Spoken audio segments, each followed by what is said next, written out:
moment. Karmelo Anthony disappears. Not physically, legally, Socially. almost psychologically. 1 second, he's the name dominating headlines across the country.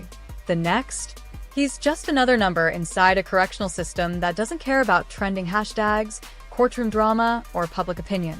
But here's where the news takes a turn almost nobody sees coming. Because Karmelo Anthony wasn't immediately thrown into a prison cell. He wasn't instantly placed with hardened inmates. And he definitely wasn't prepared for what happened during the next 48 hours. Instead, he entered a hidden world most people never hear about. A world of classifications, evaluations, secret files, risk scores, and decisions being made behind closed doors that could determine the next several decades of his life. Think about that for a second. What if strangers you've never met were quietly deciding where you'd sleep, who you'd live around, and how dangerous your future was going to be? Sounds unbelievable, right? Well, according to sources familiar with the process, that's exactly how the system works. Tonight, we're pulling back the curtain on the shocking reality of Karmelo Anthony's first 48 hours behind bars. The intake process, the psychological evaluations, the classification decisions, and the harsh reality waiting for a 19-year-old stepping into a world he can no longer control.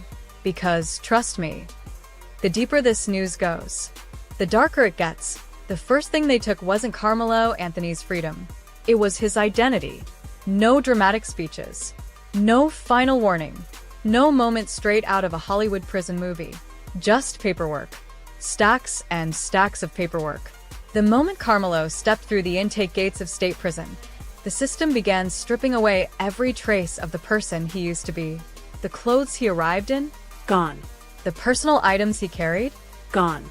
The routines he had known his entire life? Gone. Everything was removed and replaced with something far more powerful. Control. And that's when the reality started hitting him. Because until that moment, prison had been an idea, a possibility, a sentence spoken by a judge in a courtroom. Now it was concrete. Steel. Locked doors. And officers who viewed him as another file moving through the machine. But what happened next is where things become truly unsettling. Most people assume new inmates are immediately assigned a cell. They're wrong.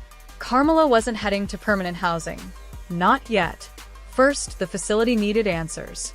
Who was he? How dangerous was he? Could he be trusted? Would he become a target? Or would he become a problem?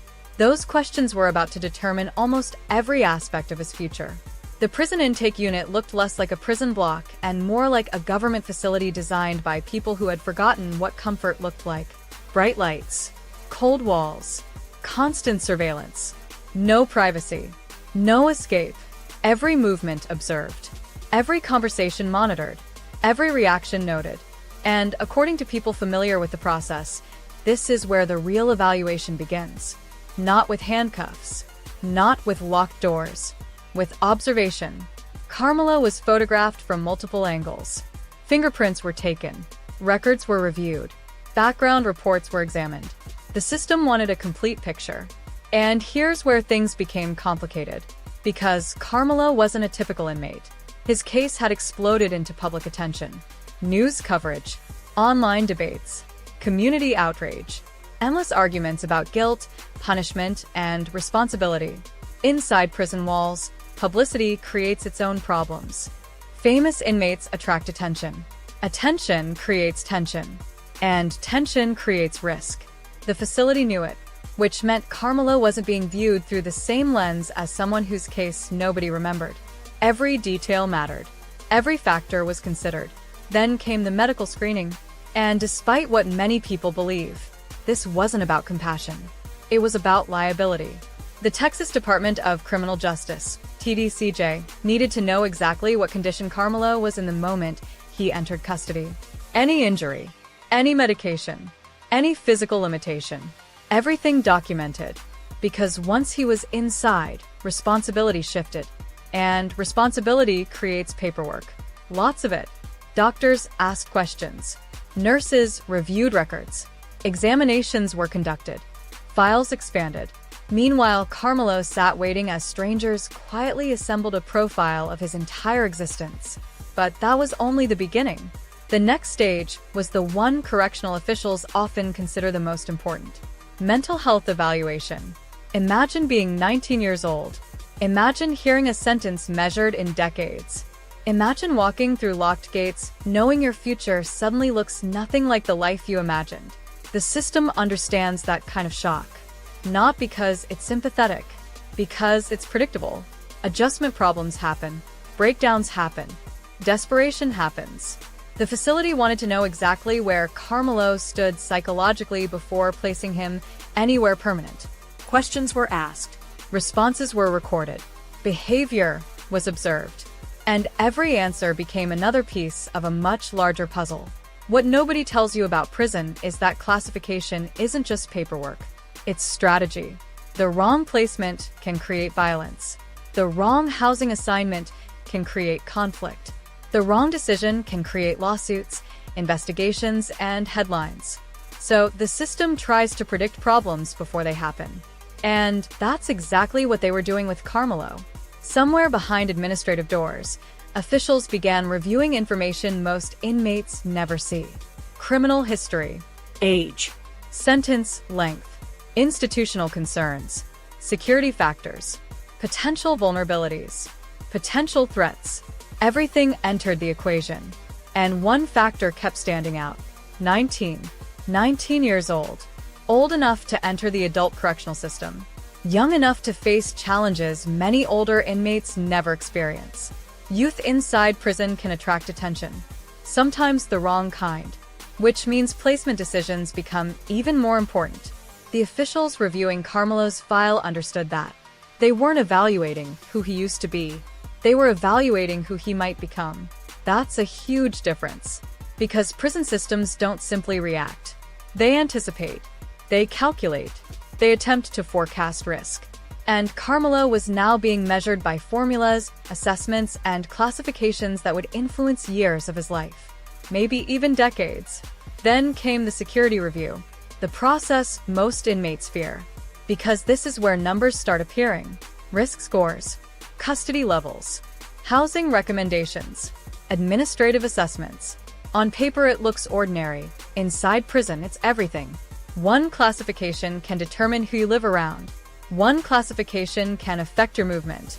One classification can influence opportunities, restrictions, privileges, and safety. In many ways, that number becomes your new identity. And Karmelo knew the decision was coming. He just didn't know what it would be. Hours passed. Then more hours. Doors opened. Doors closed. Names were called. Instructions were given. The machine kept moving. Relentless. Methodical. Unemotional. Exactly as designed. Outside the walls, people continued debating the case. Supporters argued. Critics celebrated. Comment sections exploded. Opinion videos spread across social media. But none of that mattered here.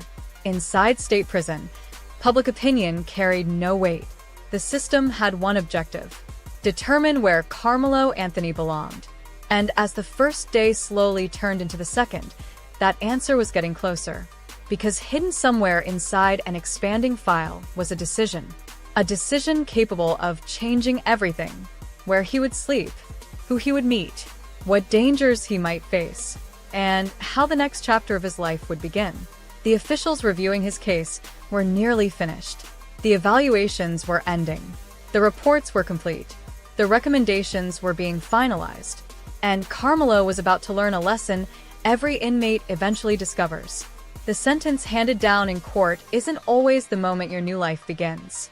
Sometimes that moment comes later. Sometimes it comes quietly. Sometimes it arrives in the form of a single classification decision made by people you've never met. And for Karmelo Anthony, that moment was now only hours away. By the time the second day arrived, Karmelo Anthony had already learned one brutal truth. Prison doesn't move fast. It moves precisely. Every delay means something. Every closed door hides a decision.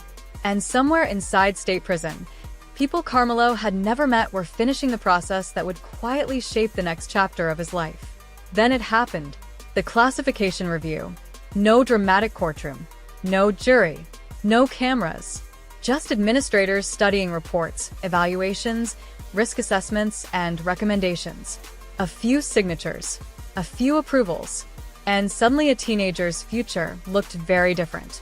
Because this wasn't about what Karmelo thought of himself. It was about what the system thought of him. And those are rarely the same thing. The officials reviewing his file weren't asking whether he was sorry. They weren't debating the trial.